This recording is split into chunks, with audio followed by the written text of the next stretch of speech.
Hello everyone, welcome back to our channel. ఈరోజు మనం తులసమ్మను ఏ రోజు నాటుకోవాలనే దాని గురించి తెలుసుకుందాము. ఏ రోజు ఏ తిథిలో నాటుకుంటే మనకు గుబురుగా వస్తుంది, మన ఇంట్లో అష్టైశ్వర్యాలు అనేటువంటి అభివృద్ధి చెందుతాయి అనే దాని గురించి తెలుసుకుందామండి. ఫస్ట్ మనము ఒక కృష్ణ తులసిని, ఒక లక్ష్మీ తులసిని తీసుకొచ్చుకోవాలండి. అందరూ ఒకే తులసమ్మను తీసుకొచ్చుకుంటారు, సో అలా చేయకండి. ఇప్పటి వరకైతే మీకు తెలియకపోయినట్లయితే, ఇప్పుడు ఈ వీడియో కనుక మీకు చేరినట్లయితే ఈ విధంగా లక్ష్మీ తులసి, కృష్ణ తులసి రెండు తులసమ్మలను మీరు కలుపుకొని ఒక కుండీలో అనేటువంటిది పెట్టుకోండి. ఇక్కడ నేను చూపిస్తున్నాను చూడండి, దీన్ని కృష్ణ తులసి లేదా విష్ణు తులసి అని అంటారు. ఈ విధంగా కాడ అనేటువంటిది నల్లగా ఉంటుందండి. సో ఈ రకంగా ఉన్నటువంటి తులసమ్మను మీరు తీసుకొచ్చుకోండి. మనము ఏ రోజు నాటాలి అంటే, మనకు తులసిని నాటుకోవడానికి గురువారము, శుక్రవారము, శనివారం అనేటువంటిది చాలా బాగా కలిసి వస్తుందండి. తిథుల పరంగా చూసుకున్నట్టయితే ద్వాదశి, తొలి ఏకాదశి అనేటువంటిది చాలా బాగుంటుంది. మీరు ముందు రోజు తిథి రోజు మీరు తీసుకొచ్చుకొని, ద్వాదశి రోజు మీరు నాటాలనుకుంటే ముందు రోజు ఏకాదశి రోజు తీసుకొచ్చుకొని నాటుకోండి. లేదు మేము తొలి ఏకాదశి ముందు రోజు మేము నాటుతాము అనుకుంటే, తొలి ఏకాదశి రోజు మీరు నాటుతాము అనుకుంటే తొలి ఏకాదశికి ముందు రోజు దశమి రోజు తీసుకొచ్చుకొని మీరు నాటుకోవచ్చు. మీకు ఆ తిథులు కలిసి రానప్పుడు మీరు శనివారం కానీ, శుక్రవారం కానీ, గురువారం కానీ మీరు నాటుకోవచ్చండి. ఇక్కడ చూపిస్తున్నాను చూడండి, దీన్ని లక్ష్మీ తులసి అని అంటారండి. ఇట్లా కాడ అనేటువంటి తెలుపు రంగులో ఉంటుంది, దీన్ని లక్ష్మీ తులసి అని అంటారు.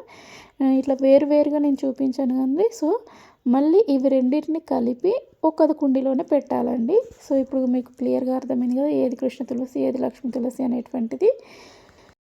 ఇది మరి ఎప్పుడు ఏ గడియల్లో మనకు నాటుకోవాలి అని అంటే, మార్నింగ్ మనకు మీరు బ్రహ్మ ముహూర్తము ఉంటుంది కదండి, సో అప్పుడైనా నాటుకోవచ్చు. లేదు అంటే మనకు సూర్యుడు రాకముందు 6 to 7 మధ్యలో అయినా కూడా మీరు నాటుకోవచ్చండి.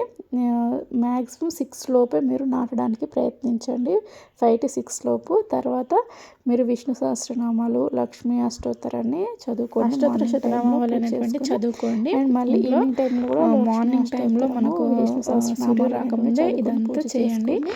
మళ్ళీ ఈవినింగ్ టైంలో కూడా విష్ణు సహస్రనామాలు, లక్ష్మీ అష్టోత్తరాన్ని చదువుకోవాలి. ఇది సీక్రెట్ అండి, చాలా బాగుంటుందండి. ఏంటంటే దాంతోపాటు మనం నాటినప్పుడు ఇంకొక ట్రిక్ చెప్తున్నానండి, పాలతో అభిషేకం చేయాలి అండి. తులసమ్మను మనము నాటేటప్పుడు చాలా కొన్ని పాలు అనేటువంటివి కృష్ణ తులసి, లక్ష్మీ తులసి మీద కొన్ని పాలు పోయండి. మళ్ళీ ఈవినింగ్ టైంలో కూడా, అంటే పాలతో అభిషేకం చేసినట్టు అండి, మళ్ళీ ఈవినింగ్ టైంలో కూడా కొన్ని పాలు, కొన్ని వాటర్ అనేటువంటివి పోసి దీపారాధన చేసుకొని మీరు చూడండి, మీ ఇంట్లో లక్ష్మి అనేటువంటి ఏ విధంగా వృద్ధి చెందుతుందని. ఇంకా విష్ణు సహస్రనామాలు ఇవన్నీ చదివి మనకు తులసమ్మ కూడా చాలా గ్రోతింగ్ అనేటువంటిది వస్తుందండి.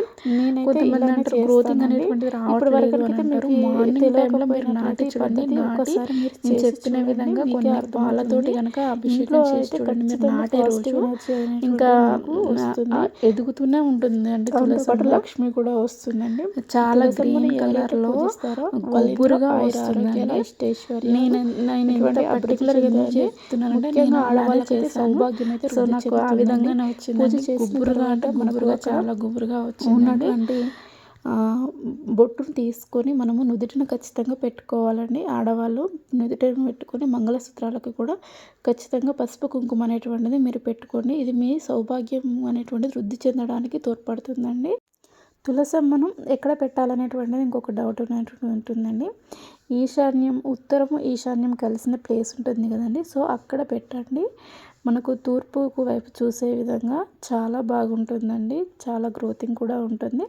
కొంతమంది అంటారు ఇంకొంచెం ఏమైనా ఎరువులు వేయాలి కదా తులసమ్మకు అని అడుగుతూ ఉంటారు. ఎరువులు అంటే మెయిన్గా మనకు ఏంటంటే, మనకు పూజా స్టోర్లో పిడకలు దొరుకుతాయి కదండి, ఆవు పిడకలు అని.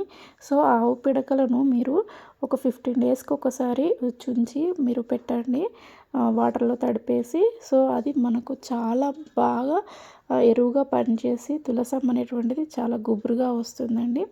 ఇంకా దీంతోపాటు మనము రైస్ వాటర్ ఉంటాయి కదండి, బియ్యం కడిగినప్పుడు ఆ రైస్ వాటర్ కూడా మనకు చాలా ఎరువుగా పనిచేస్తాయండి. మీకు ఈ వీడియో నచ్చినట్లయితే వెళ్ళే ముందు ఒక లైక్ చేసి వెళ్ళండి. Thank you for watching.